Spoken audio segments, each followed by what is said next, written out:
L'intelligence artificielle, elle débarque en force dans les ressources humaines. Pour certains, c'est la promesse d'une efficacité incroyable, d'une personnalisation jamais vue.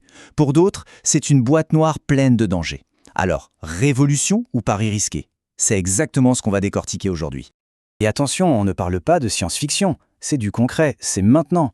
Début 2024, une enquête de la SHRM a révélé ça. 71% des directeurs des ressources humaines prévoyaient d'investir dans l'IA.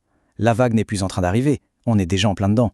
Du coup, la vraie question, ce n'est plus est-ce qu'on y va, mais plutôt comment on y va. Comment on fait pour en tirer tous les bénéfices sans tomber dans les pièges cachés, surtout sur le plan légal et éthique. Voilà notre feuille de route pour y voir plus clair. On va commencer par définir de quoi on parle vraiment. Ensuite, on verra les promesses. Puis, on plongera au cœur du sujet, les risques et les lois. Et on terminera sur des pistes concrètes pour mettre en place une IA responsable. Allez, on commence par une petite mise à niveau. C'est important parce que le mot IA est un peu utilisé à toutes les sauces. Il faut bien comprendre ce que c'est et ce que ce n'est pas. Voilà la distinction fondamentale. D'un côté, on a l'automatisation. C'est simple, c'est un programme qui suit une recette à la lettre. Si telle condition est remplie, alors il fait telle action. Point. De l'autre, on a l'intelligence artificielle. Elle ne suit pas juste une recette. Elle apprend à partir des ingrédients, elle repère des schémas qu'un humain ne verrait pas, et elle peut même proposer de nouvelles idées. La nuance est énorme. Concrètement, l'IA en RH, c'est un peu comme un jeu de construction avec 3 grosses briques. D'abord, le machine learning, qui analyse des tonnes de données pour faire des prédictions, par exemple, pour anticiper un risque de départ d'un salarié. Ensuite, le NLP, qui est capable de lire et de comprendre le langage humain, pour analyser des milliers de commentaires d'enquête interne. Et enfin, la star du moment, l'IA générative, qui peut rédiger une première ébauche de fiche de poste ou créer un module de formation. Bon, maintenant qu'on a posé les bases techniques, voyons la partie qui fait un peu rêver. La promesse des RH augmentée. Qu'est-ce que ça change concrètement dans le parcours d'un salarié? L'impact se joue sur 4 grands terrains. On nous promet un recrutement beaucoup plus rapide, des formations sur mesure, une gestion des carrières bien plus fine et au bout du compte, une meilleure expérience pour tout le monde au quotidien. Prenons le recrutement, c'est l'exemple le plus parlant. Imaginez des centaines de CV qui arrivent. L'IA peut les analyser en quelques minutes, non pas pour décider à la place du recruteur, mais pour faire un premier tri basé sur des compétences objectives. Ça libère un temps fou pour se concentrer sur l'essentiel, l'échange humain. Et pour la suite, c'est tout aussi puissant. L'IA peut dénicher des talents cachés dans l'entreprise.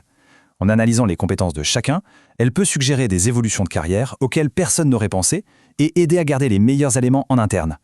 Et le point crucial ici, c'est que ces bénéfices ne sont pas juste des belles paroles, ils sont mesurables.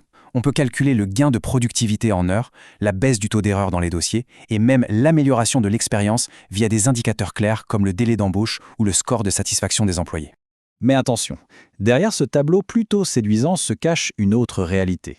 Car ce nouveau pouvoir technologique amène avec lui son lot de risques et ils sont loin d'être anodins, surtout sur le plan juridique. Cette phrase, il faut vraiment la garder en tête. On a tendance à croire que la machine est neutre, objective. C'est totalement faux. Une IA n'est que le reflet des données qu'on lui a données à manger. Et si ces données sont pleines de préjugés, l'IA va les apprendre, les systématiser et les appliquer à une échelle industrielle. C'est ça, le fameux biais algorithmique.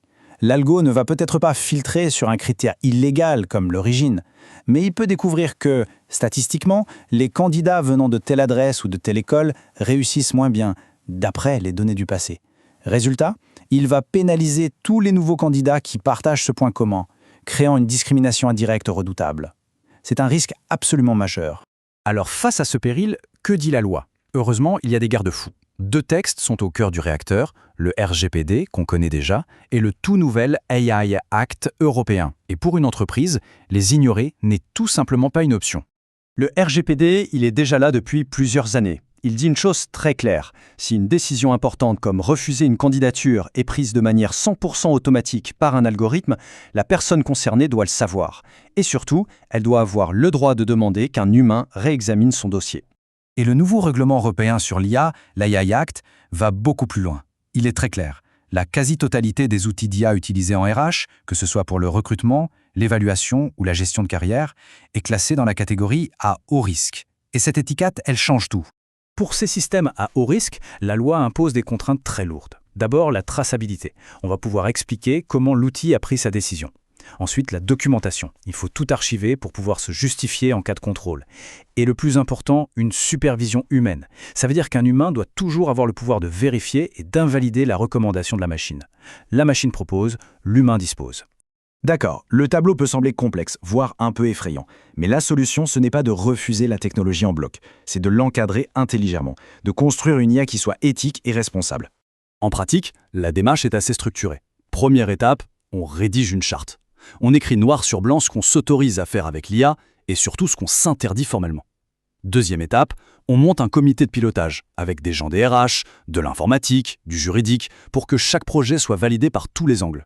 Et enfin, troisième étape, on s'assure que pour chaque décision critique, c'est bien un être humain qui a le dernier mot. Et bien sûr, l'outil ne résout pas tout. La clé absolue, c'est la formation. Il faut que tout le monde dans l'entreprise comprenne les bases, que les équipes spécialisées maîtrisent les risques juridiques et que les managers apprennent à utiliser ces outils intelligemment, à les challenger et à ne pas suivre aveuglément leurs recommandations. Au final, tout nous ramène à cette question.